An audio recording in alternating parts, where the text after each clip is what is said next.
Yo, what's going on, family? Hey, welcome to the Make a Buck with a Truck podcast. Hey, thank you so much for tuning in again. This your boy Big Mike. Y'all just excuse the shades, the sun is shining in my face. But yeah, so like today we have Mr. Trey Lewis, 26-year-old entrepreneur, owner operator. This is second go around. I've been through it a couple times myself. Not every go around is going to work out your way. So I tell you to keep trying, don't give up, have a go in your spirit. Just keep going. Make no difference what happens. You know what I'm saying? You're going to have some problems. You're going to have some issues. But just keep going. My first truck, I gave the people $8,000 down. They gave me the truck. I drove the truck home and started having problems. Ended up, they came and got the truck. The motor locked up. They said I did it. I didn't do anything to it. I told them they had issues from the jump. So be very careful about who you select to buy a truck from. You know what I'm saying? I will put their name out there. I'll put them on blast because I ain't lying. They're down at Gulfport, Mississippi, and they're also in Noonan, Georgia. Watch them. Be careful about what you do. So let's make a buck with a truck and let's listen to what Mr. Lewis has to say.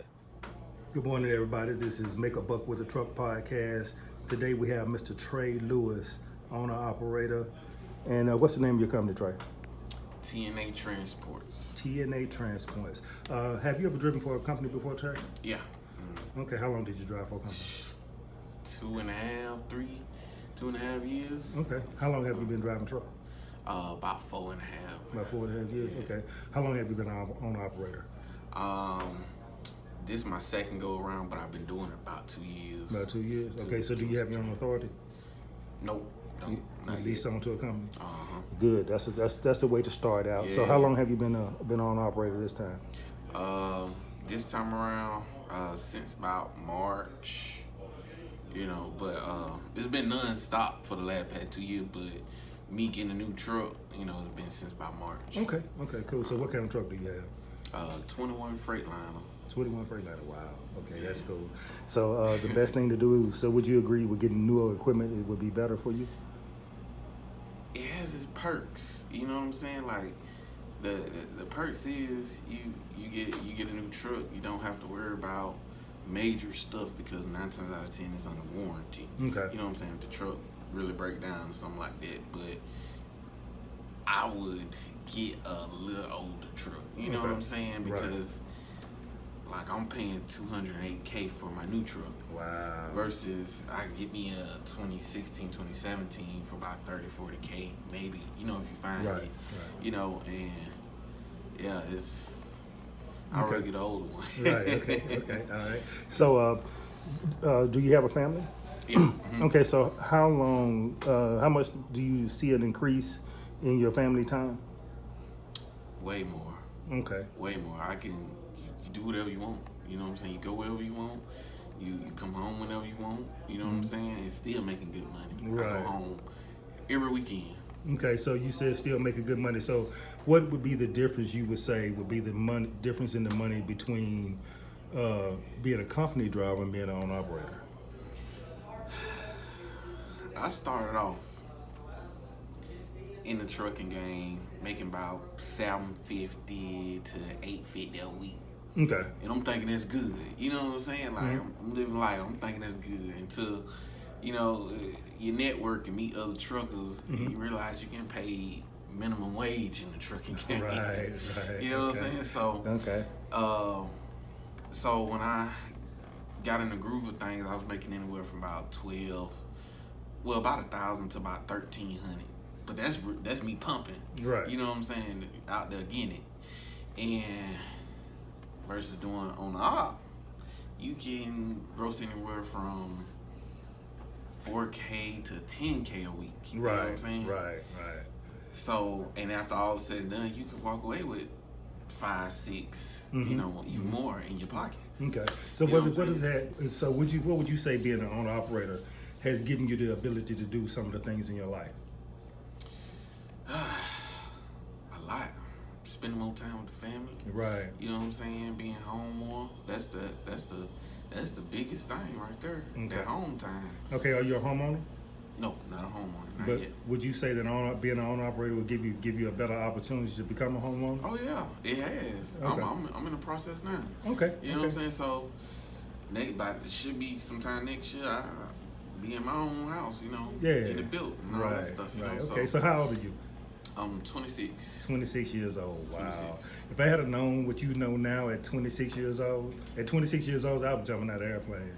Okay, so just to let you know, at 26 years old. Yeah. So, I mean, if I had known what you know now at 26 years old, man, I'd be way ahead of the game, you know. Yeah. So I bought my first house at 40, and it was after I became an owner-operator. Right. I worked for a company for 7 years, and I found a pay sheet what they actually get paid. Right. So over a period of 7 years, I made them $6.7 million over a period of 7 years, where they was paying me $120 for a long run, $60 for a short run. They were making $1,200 for that long run, $600 for a short run, which was less than 60 miles. Right. So, I mean, just to let you know the ability. So, have you ever considered having your own authority? Yep, working on that next year too. Okay. So, yeah, I noticed the difference. You know what I'm saying? Like, you know, working under somebody else's authority, and you got to pay them anywhere from 10 to 30, 40%. You know what I'm saying? You get 100% to yourself. You know what I'm saying? I get it. You get 100%. Okay. But, you know, just how the game go for right now, you know? Right. So give me a little bit of your backstory. Where you originally from? I'm originally from Montgomery, Alabama. Okay, cool. Southern boy like me. Oh, yeah. All right. So Montgomery, Alabama. So how was your childhood? How'd you come up? You know, a little rocky, you know, just like, you know, every other kid, you know, didn't have much, you know, just living that life, you know what I'm saying? Okay. I always liked the quick money, right? But, you know, realized that wasn't always the best way. Right, there's some stuff to come along with that, right? Yeah, I get it. So, you know, when I got a little older, around 20, 21, I realized I needed to make a change for myself and, you know, put some of the stuff I was doing away and, you know, and make a career. You feel me? And I chose this. Okay. Well, one of my sayings is that I have a son, my oldest. I have one son and four girls. Mm-hmm. So one of my sayings is, can't nobody raise my son to be the kind of man I want him to be. Right. What would you say? Are you a father? Uh-huh. Okay, so what would you say, you being a father, that being an owner-operator gives you the ability to do with your child?